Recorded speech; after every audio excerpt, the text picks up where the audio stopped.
What's going on, you guys? It's your boy Kaiza-Sama, and we are back with another Dragon Ball content video. And in today's review, we are going over the Dragon Ball Daima episode review of 14. So, with that being said, if you guys are new here, drop that like and sub for your boy. Make sure you turn on those post notifications so you know whenever I drop a new video. Now, real quick, I do just want to say thank you to all the recent subscribers to my channel.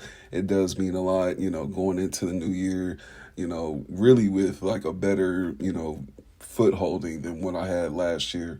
So, just going into the new year with this new support that I have from everybody that's, subscribed to the channel, given the watch. People that are not subbed, please, come on, let's just go ahead, hit that sub button. It doesn't even take a full second. It takes a little nanosecond, man. Just hit that sub button for your boy, man. Just hit the sub. But anyways, let's get into this episode review and we'll get up out of here. Episode 14 was eventful. It didn't have too much to really worry about, but at the same time, it still has some very important elements that we do need to talk about. So getting right into it, we do pick up right where we left off from last week's episode. And basically, Glorio and the gang, they're on their way to Warp Sama. And Pansy, she's on the phone with one of her acquaintances from the King's Castle from her dad.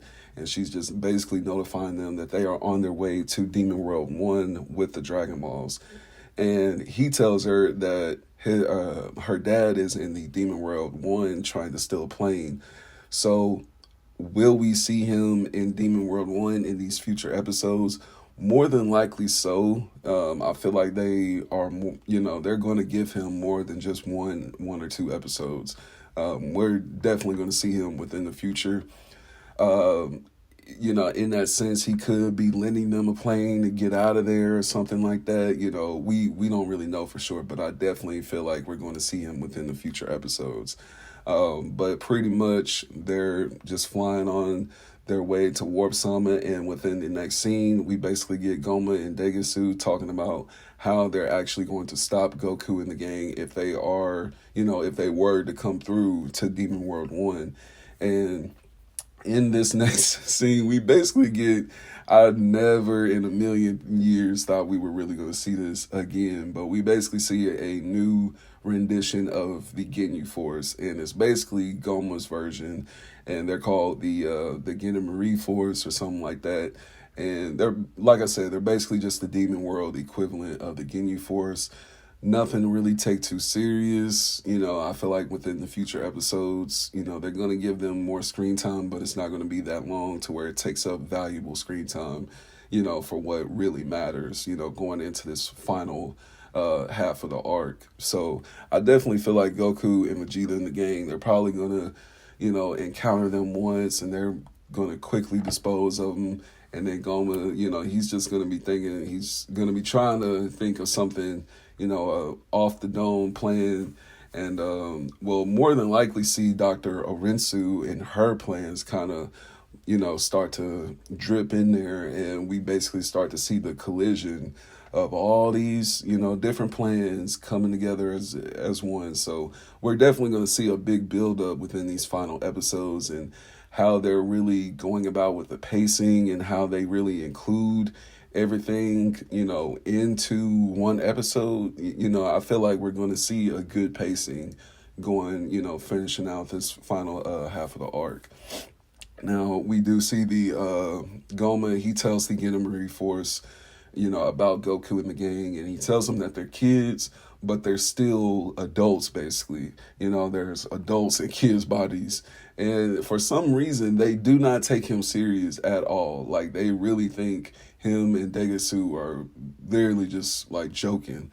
So that's why I said, in later episodes, we're definitely going to see them, encounter each other. And Vegeta and Goku are probably just going to dispense of them so easily. And then they're going to be amazed at how powerful they are. They're going to be like, oh, but they're just kids. Why are they this powerful? And Koma's just going to be sitting there like, I told y'all fools, like, these are not just kids. So we're definitely going to see, some type of scene like that going on within the future. Now, As we get into the next scene, we get back to Glorio and the gang, and they get to Warp-Sama that is on the side of Demon World 2. Now, this basically confirms what I was trying to think about last episode with Goma shutting down the Warp-Sama in Demon World 1. This confirms that the other Warp-Sama from the receding side or from the protruding side is actually shut down as well. So they get to Warp-Sama, and Glorio is really the first one to notice, like, there's something wrong here. Warp-Sama doesn't have his eyes open. It seems like he's not functioning. And Goku, he sticks out, from the walkway after Glorio opens the ship. He extends his pole, and, he tries to mess with the lip of the Warp-Sama, and it's not budging. And, they basically figure out that it must have been shut down. Something happened to it. And Neva, he actually comes to the conclusion that it must have been shut down. So once we see how Goku, he stands out at the edge of the ship, and basically we get into this whole tunnel theory that I was talking about last episode. I told y'all, bro. I said to y'all, we're either going to have somebody secretly cut Warp-Sama back on, or somebody is going to open up these tunnels throughout, that flows through all three of the demon realms. And what do we see? We see our man Neva stepping out to the edge of the ship. After, of course, Goku, he tries to test the shield of the tunnels that was set there in place to keep, travel throughout the demon realms, throughout these tunnels. Goku extends his pole, touches the shield, he gets electrocuted, and once he falls off the ship, literally nobody tries to go catch this fool. It is so funny, bro. Like, they literally just watch Goku fall off the ship. But I guess, they're assuming in their heads, oh, he'll wake up and fly back up here, like, he'll be fine. But it was just really funny how nobody at all tried to fly down to catch this man Goku. But we end up seeing Neva stand out to the edge of the ship, and we basically see how he has a certain type of spell, a certain type of power, and he is the one who set these shields, who set these barriers in place throughout the tunnel areas. Now we see he actually unlocks the tunnel area from the above tunnel, section, and the bottom tunnel section that leads to Demon World 1. So I'm assuming the demon realms go from 3 to 1, in that order, because Pan last episode was talking about how the water seeps from Demon World 3 onto Demon World 2 and causes this type of sunlight. So this kind of confirms, it kind of makes sense now, okay, they're stacked on top of each other. Demon World 1 is at the very bottom. And it kind of makes sense too, in the sense of like the hellish landscape, it being more hot and whatnot. So, it kind of does make sense now. So we basically see how Neva, he has his power to unlock the shielding barriers that are guarding the tunnels. And we see as Goku awakens while he's doing this, Goku flies back up to the ship, and they basically see that now they're able to get through these tunnels, and they don't have to use Warp-Sama. Now, is this going to create an issue as far as other demons using this tunnel now? And, within the next following episodes, we end up seeing just a handful of demons just taking the advantage that now the barrier is open, they're traveling through. I feel like we're definitely going to see in between scenes of that very action going on, because I definitely don't think that, well, the shields are down, nobody should go through. Nah, there's definitely going to be some hard-headed demons that are going to start flying through all three of these demon realms.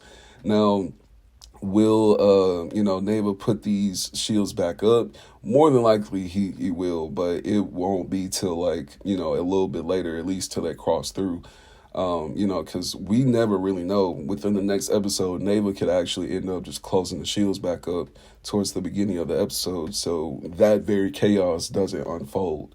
But Neva goes on to explain how he basically created the shields to subside in like the amount of conflict that started happening within the three demon realms, because we start to see different flashback scenes of, demons that resided in one demon world were starting to get harassed and bullied or killed by other demons from the other demon realms. So this became an issue that Neva, acknowledged, and this was the one of the main reasons why he also put up shields for the tunnel, to actually minimize the travel that was going in between and to actually keep peace, with certain demon realms. Because we do see that Demon World 3 is kind of like the most feral, I guess the bottom feeder of, the demon realms, even though it's on top, that's basically, I guess just the hierarchy showing, the bottom is actually, the more valuable or the most powerful ruled of the demon realms. So that is something to kind of take into, like a side note, just as far as like the demon realms being separated and whatnot and what's been going on. So we find out that Neva did this, Piccolo acknowledges that he is definitely the legendary, Namekian, or he's at least one of the main legendary Namekians, because we do see that Neva, he's been here for a substantial amount of time. Like, he's been here longer than, the others have. So with that being said, he's, like Piccolo said, he's one of the legendary Namekians. He was here millions of years before a lot of this stuff came into play. And that does go on to kind of question, how long have the Dragon Balls down here within the Demon Realm been here? How long have they actually been in existence? Have they actually, existed longer than the Earth Realm Dragon Balls? We don't really know. They haven't really put a date on that. But that is something to also keep in mind, being that he's been around for so long, is there's a possible chance that these Dragon Balls could be one of the first sets of Dragon Balls. So that would be a real cool detail if that is something that we do, end up finding out within the future episodes. Now, getting into the rest of the remaining episode, we do see how certain demons in Demon World 1, like Degisu, Dr. Orensu, they're starting to get this eerie feeling that there's something different now within the atmosphere, and there's definitely something different. You know what I'm saying? We do, basically see them acknowledging that there's something going on as far as the barriers between the demon realms. Now, we do get this kind of short comedic scene of the Gendarmerie Force. They're in this little candy shop, little gas station shop or whatever, and they bump in to Majin Ku and Majin Du. They, recognize that they could be, admirable allies, I guess, and they offer to buy them all this chocolate. They see that they don't have literally any money, so they bought them one piece of chocolate each. At least they bought them some chocolate. I thought they were going to, make fun of them or bully them or something, but they bought them some chocolate. So they, go back to Dr. Orensu eating their chocolate and whatnot. And we basically see, like I said, Dr. Orensu, she has the stench, the feeling that there's something different within the atmosphere. So she does kind of acknowledge that there's a difference between the barriers. Now, as Glorio starts to fly through the tunnel and he's coming down through Demon World 1, it's one of those plot things where it's like, okay, we're kind of getting a little tired of the whole ship crashing down thing. So that ends up happening again, but it kind of makes more sense in this episode, as to why the ship is coming crashing down, because it's probably trying to make up for the weight, but also shifting from one atmosphere to another. So that could very well be the literal cause of the ship breaking down, which would make a lot more sense than what we've seen in the previous episodes, to where, oh, the ship breaking down again. Oh, the ship breaking down again. Oh, the ship breaking down again. Like, everybody was kind of getting a little bit tired of that. So I will say within this episode, that was actually justified if you think about the scientific terms and all that. So their ship does end up kind of malfunctioning while they're coming through the tunnel. So Glorio tells everybody to ditch the ship, and we see everybody kind of flying down from the sky, coming down through the demon realm. And it is a cool scene, just seeing the Z Fighters and Neva, they're all just flying down. And but they're flying down, and they're also causing a little bit of attention. So we see that who is it? Degasu and Goma, they actually realize that they're coming through now, and they realize that the barriers are now no longer there. So as they see them flying down from the sky, we see Goma tells the Gendarmerie force to start firing at them.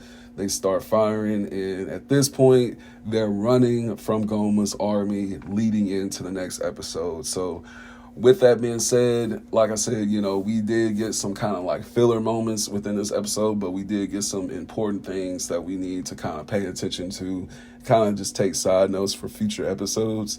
Now, my theories, just real quick before we close out, I definitely think we're going to see a build up to a certain antagonist. Either the Boo brothers are going to fuse, or there's going to be something that Dr. Orensu is cooking up.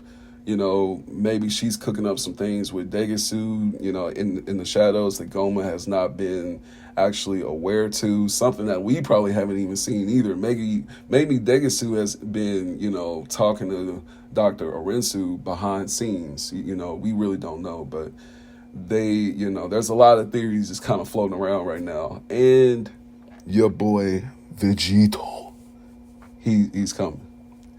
Daima Vegito is coming. I guarantee you. But with that being said, I hope you guys enjoyed the video. Let me know down in the comments your theories, any thoughts that you had about this episode. And I will see you guys in the next episode review. This one did come a tad bit late. I had, my shift change with my job and everything. That's another thing too. I'm shifting from night shift back to day shift. So within the past couple of days, I spent some time with family. Then I was catching back up on sleep. I had to catch up on things. I had to realign things. So that is the reason why this episode review is coming out just a tad bit late. But this week for the new episode, I will be dropping that on Friday when it actually drops. Because I do have Fridays off now just completely, to where I don't even have to go in. They're like, I'm coming home from work Friday morning. So, we will definitely start getting those out the day that they actually drop. So, I can be one of those channels that's kind of giving you guys a scoop pretty early. And with that being said, like I said, I hope you guys enjoyed. Let me know down in the comments what you think. Thank you guys for watching, and I will see you guys in the next one. Take care. Peace.